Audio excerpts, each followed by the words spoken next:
Hola a todos y todas.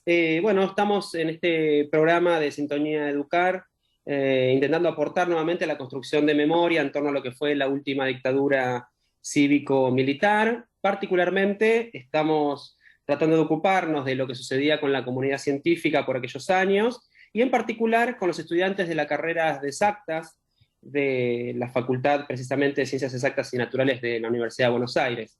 Para eso tenemos hoy el testimonio de Gabriel Vilmes. Él es doctor en física, investigador de la Comisión de Investigaciones Científicas de la Provincia de Buenos Aires, profesor de la Universidad Nacional de La Plata, trabaja en el Centro de Investigaciones Ópticas, dependiente del CONICET y del SIC, dirige la revista Ciencia, Tecnología y Política de la Universidad Nacional de La Plata y es miembro de la Cátedra Libre Ciencia, Política y Sociedad de la Universidad de La Plata y de la red PLAX. Así que, bueno, Gabriel, un gusto estar con vos. ¿Qué tal? ¿Cómo estás? ¿Cómo están todas y todos? Un gusto estar Bueno, acá. muy bien. Bueno, la idea de esta conversación es que nos puedas contar un poco tu experiencia por aquellos años, ¿no? Estamos hablando del golpe del 24 de marzo del 76, incluso qué sucedía previamente al golpe por aquellos años en las facultades Exactas. Bueno, en realidad hay que pensar que todo el periodo que fue del 66 al 83 fue un periodo muy complejo. Hay que tener en cuenta que la década comprendida entre el 66 y el 76 fue muy convulsionada, caracterizada por grandes cambios en todo el mundo que abarcaron la política, el arte, la cultura, la música, las costumbres. Los jóvenes irrumpieron en escena produciéndose grandes movimientos que tuvieron en común la rebeldía frente al autoritarismo y al poder en todos los ámbitos, y con un profundo cuestionamiento a lo establecido. Entre el 66 y el 73 la Argentina estuvo sometida a una dictadura que comenzó con Onganía, con un general, y con el derrocamiento de Ilía. Después se recupera la democracia en el 73, en un periodo muy corto del 73 al 76, donde comienza la dictadura cívico-militar eclesiástica. Ujú.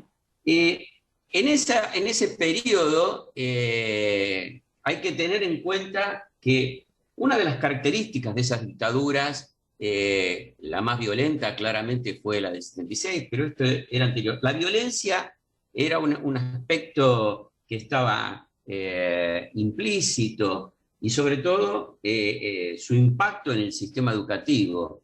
Las universidades estaban intervenidas desde el 66 en un clima de autoritarismo, represión y sobre todo de chatura académica, digamos, ¿no? Mm. Eh, con un movimiento estudiantil muy activo, que tuvo un desarrollo muy importante al influjo de este primer panorama que te daba. Ujú.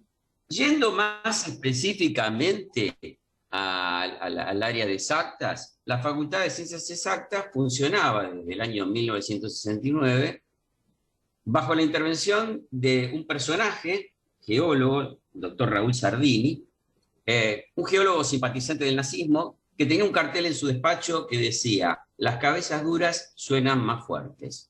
Mm. Y cuya frase más célebre fue: el carro de asalto y yo somos el mismo símbolo. Mm. Así que ya con eso te doy una primera Tremendo. idea del contexto en el que nos movíamos, ¿no? Ujú. Y- Y se sucedían, digamos, diferentes tipos de problemáticas. Por ejemplo, grandes movilizaciones. Sardini echó a 67 docentes en el año 1972, y este hecho generó una inmediata respuesta a través de asambleas, tomas de facultad y solicitadas, una actividad muy intensa de las asociaciones docentes y de los centros de estudiantes. Pero quizás algo que me gustaría comentar como peculiar, como dos cosas que podrían haber sido, que son peculiares. Una es que se producen las elecciones el 11 de marzo del 73, y se constituye una coordinadora estudiantil docente, no docente, que dirige la facultad desde marzo, desde el 73, hasta el 25 de mayo, que es cuando asume el gobierno democráticamente elegido. Y esa fue una experiencia de autogobierno muy llamativa, muy interesante, porque mostró la capacidad que tenía digamos, las organizaciones de docentes, no docentes y estudiantes, de poder, digamos, hacerse cargo y hacer funcionar la facultad. Una etapa muy creativa, muy interesante, ¿no? Y la otra cosa que quizás también sea rara para muchos, muchos de nuestros escuchas, digamos, es que se producía un fenómeno de este tipo. Había un debate permanente muy intenso, pero muy intenso. Entonces, de golpe iban, digamos, integrantes de agrupaciones estudiantiles, en general con libros, y se producía una especie de discusión en un pasillo entre un miembro de una agrupación y otro de otra, digamos, en general de izquierda, pero no necesariamente, y comenzaban a discutir acerca de todo, de hechos. Y entonces, en las discusiones, se utilizaban los libros. O sea, alguien sacaba un libro y decía, no, porque lo que vos estás diciendo está mal por acá. Y entonces había como una especie de debate con interpelaciones, y entonces se iba rodeando, los estudiantes, el resto de los que pasaban por el lugar, se juntaban y se producían como mini, digamos, debates, digamos, improvisados, donde cada uno, digamos, defendía sus ideas, pero lo más interesante es que con información, digamos, ahí te sacaban a relucir toda la literatura de izquierda que se te pudiera ocurrir, digamos, Claro. y esto era algo muy interesante porque muchos aprendíamos de política en esos debates. Claro. Eso es un detalle muy característico y muy peculiar de esa época, ¿no? Ujú. Después de la muerte de Perón, asume Isabel Perón con López Rega y es nombrado ministro de Educación Ivanišević, y Ivanišević nombra como rector de la Universidad de Buenos Aires a Otalagano. Alberto Otalagano, un nazi directamente, digamos, con peso, que establece un régimen de terror, y a partir de septiembre del 74 se comienza a vivir un clima de represión muchísimo más violento que el que había existido en las dictaduras anteriores, porque lo que empieza a producirse son los secuestros y asesinatos de estudiantes, no solo fuera de la facultad, sino dentro de las propias facultades. Entonces se vive un clima verdaderamente de terror.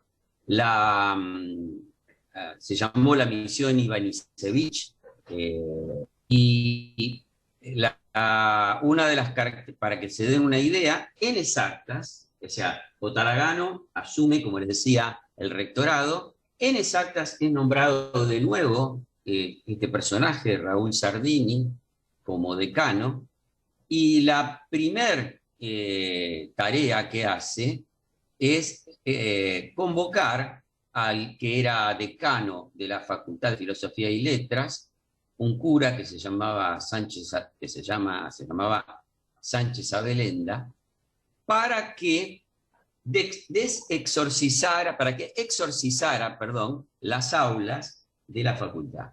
Entonces se produce una ceremonia de exorcismo con una hoja de laurel empapada en agua bendita. Este sacerdote jesuita, Sánchez Abelenda, bendice el recinto y dice, le pide a Dios que arroje de él a todos los demonios. Un tema musical muy apropiado para acompañar este testimonio de Gabriel Vilmes, muy impresionante, ¿no, compañeros? Quien quiere oír que oiga, dice el Lito Nevia, y acá estamos escuchando un testimonio importantísimo como parte, digamos, del estudiantado de la Facultad de Ciencias Exactas, pero que seguramente esto de alguna manera también se ha repetido en distintas universidades de nuestro país, compañeros.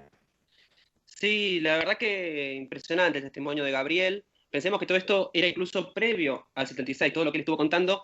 Me pareció todo relevante, pero quería resaltar este último punto que él comentaba en la entrevista, un exorcismo, ¿no?, llevado a cabo adentro de una universidad de ciencias. Este tipo de cosas sucedían por esos años. Tengo, Elena, acá un pequeño parrafito de ese momento, que está publicado en una revista que se llama La Ménsula, en una edición que se llama Cuando todo se puso en discusión, y dice: con una hoja de laurel empapada en agua bendita, el sacerdote jesuita Raúl Sánchez Abelenda expresó: bendice, Señor, este recinto y arroja fuera de él a todos los demonios comunistas. El exorcismo motivó la persignación de 250 asistentes a la puesta en funciones de Raúl Alberto Sardini, nuevo decano de la Facultad de Ciencias Exactas, bueno, de la Universidad de Buenos Aires, ¿no? Así que este tipo de cosas creo que está bueno, Elena, recordar, como decía la canción, ¿no?, para que no se vuelvan a repetir. Así es. Mónica. Mira, me parece que sería bueno también el testimonio de Sánchez Abelenga, que también cuenta en la historia de la educación argentina, Adriana Puigros, es muy impactante, pero sería interesante recordar que mientras él exorcizaba los espíritus de Freud, Marx y Piaget, los diseños curriculares de aquellas épocas se basaban en la teoría piagetiana, produciendo algo que va a ser, entiendo, un inicio de la construcción del discurso neoliberal, o lo que conocemos como discurso neoliberal, que es producir la confusión, ¿no? Uno lo exorcizaba a Piaget y los otros te decían que había que enseñar en las aulas, o por lo menos en las salas de inicial, de acuerdo a Piaget. Eso es parte, digamos, del modo en el que naturalizamos, ¿no?, el estar en este mundo por estos tiempos, y que me parece tenemos que revisar y estudiar un poco más todos los que nos dedicamos a la pretensión de enseñar. Sí, así es. Y la verdad que me trajo muchos recuerdos personales a mí también. Yo en ese momento estaba cursando el ingreso a la Facultad de Filosofía y Letras, estaba como decana Adriana Puigros. Recuerdo perfectamente ese día en que nos dijeron hay que salir todos corriendo de las aulas, hay un golpe de Estado, hay que salir. Bueno, esta misión Ivanisevic y Talagano a la cabeza, la verdad que fue desastrosa en ese momento. Se cerró la facultad, quedó todo en la nada, y bueno, vamos a seguir escuchando mejor esta fantástica entrevista que realizaste, Julio Cabrera, con Gabriel Vilmes. ¿Te parece? Seguimos. Perfecto. Y entonces, ¿cómo continúa la historia, Gabriel, después del 76? ¿Irrumpe el golpe? Bueno, hay una pregunta que alguna vez alguien nos hizo, es si de alguna manera un cambio, ¿no? Si hubo un quiebre o una continuidad en lo que ya se vivía. Y la verdad es que para nosotros fue una continuidad con algunos cambios, ¿no? Por esto que les decía, la dictadura había comenzado en el 74 en la universidad. En su aspecto más feroz eran los asesinatos y las desapariciones. Y entonces lo que vivimos es detalles nuevos. Cambió la policía que estaba en la facultad. Hasta ese momento estaba la policía uniformada. A partir del golpe empiezan a aparecer los servicios, la policía de civil. El nivel de control se hace mucho más fuerte. Las revisaciones y las requisas eran permanentes y completas. Y la verdad, ir a la facultad se vuelve un castigo. porque además del clima de terror, lo que se percibe, lo que se ve es una chatura, digamos, con todos los docentes echados, lo que queda es lo peor que había desde el punto de vista académico, y no solo académico, sino ideológico, ¿no? Claro, claro. ¿Y pudiste O continuar? sea, ten en cuenta que la limpieza, Sí. perdón, ten en cuenta que la limpieza de demonios comunistas ya había sido hecha antes, ¿no? Claro. Digamos, entonces, quedaba, había un grupo minoritario que era abiertamente partidario de Sardini, fascista, completamente fascista, y después los que quedaron son los que nunca se metían en nada, pero digamos, querían sacar ventaja, y que en general tenían muchos de ellos, la mayoría de ellos, tenían una característica muy, muy particular, que era su mediocridad. Entonces, realmente se hizo muy, muy difícil. ¿Y pudiste continuar tus estudios, Gabriel? ¿Qué hiciste en el medio? ¿Cómo fueron esos años? Bueno, esos años fueron muy difíciles. Yo iba a la facultad, pero no sabía si volvía a mi casa. Eran años muy, muy, muy duros. Al principio, cuando se abrió la facultad de nuevo, yo entraba y me seguían. Yo había sido presidente, era una persona muy pública, había sido presidente del centro de estudiantes. Claro. Me tomaban los datos, me paraban. Y si saludaba a alguien, inmediatamente le tomaban los datos. Así que a partir de, cuando nos dimos cuenta de esa situación,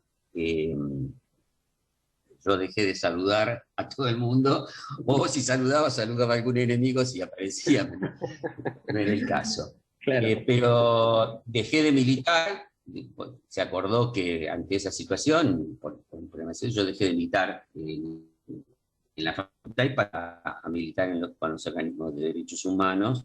O sea, el clima era verdaderamente muy, muy opresivo, muy, muy duro, muy difícil.